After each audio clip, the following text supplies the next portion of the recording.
When it comes to dual sport athletes, there are a few names that come to mind.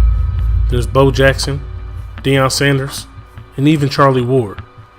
Deion Sanders is the only player to play in both a Super Bowl and the World Series, while Bo Jackson is the only player to play in both the NFL and MLB All-Star game, winning the MVP in the MLB game.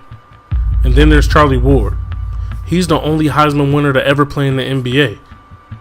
But there is one guy that many people never seem to talk about, and he has also accomplished things nobody else in history could. What? Danny Ainge is known for winning championships both as a player and a GM with the Boston Celtics. He was the mastermind behind the big three of KG, Ray Allen, and Paul Pierce. More recently, trading Isaiah Thomas for Kyrie Irving. But not many are aware how much success he experienced as a player. At North Eugene High School in Eugene, Oregon, Ainge excelled in 3 sports: football, baseball, and of course basketball. Well, to say he excelled, it's quite an understatement.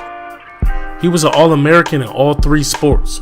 For all of us that have played and are currently playing high school sports, we know how hard it is to be the best one on your team in at least one sport. But this man was the best in the entire country in all 3. In the same school year. Ainge is the only person in history to accomplish such a feat.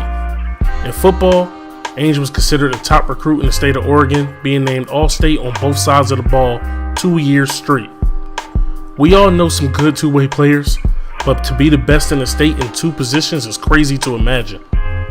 Ainge was 2 times All-State in baseball.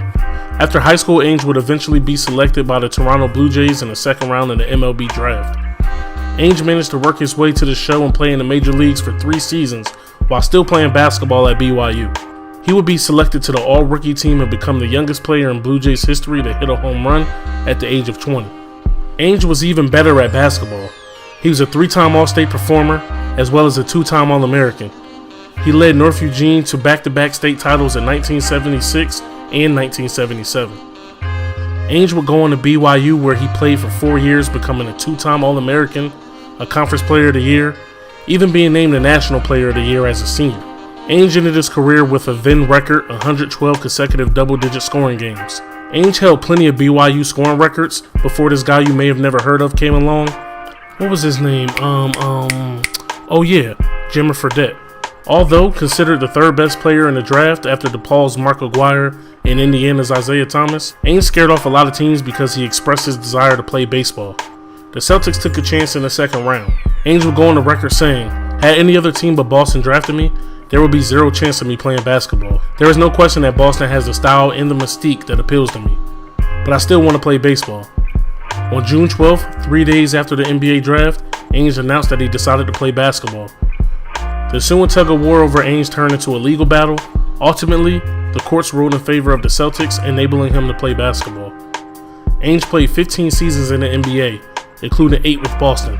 Ainge won 2 titles in 1984 and 1986. After retiring, Ainge would go on to coach the Phoenix Suns for 4 seasons, later becoming a commentator for Turner Sports.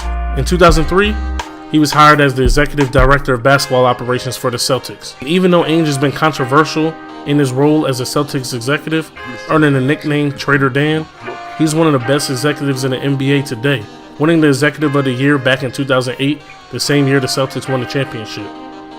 No matter what it is, whether an athletic field of play or an NBA front office, Danny Ainge continues to be great.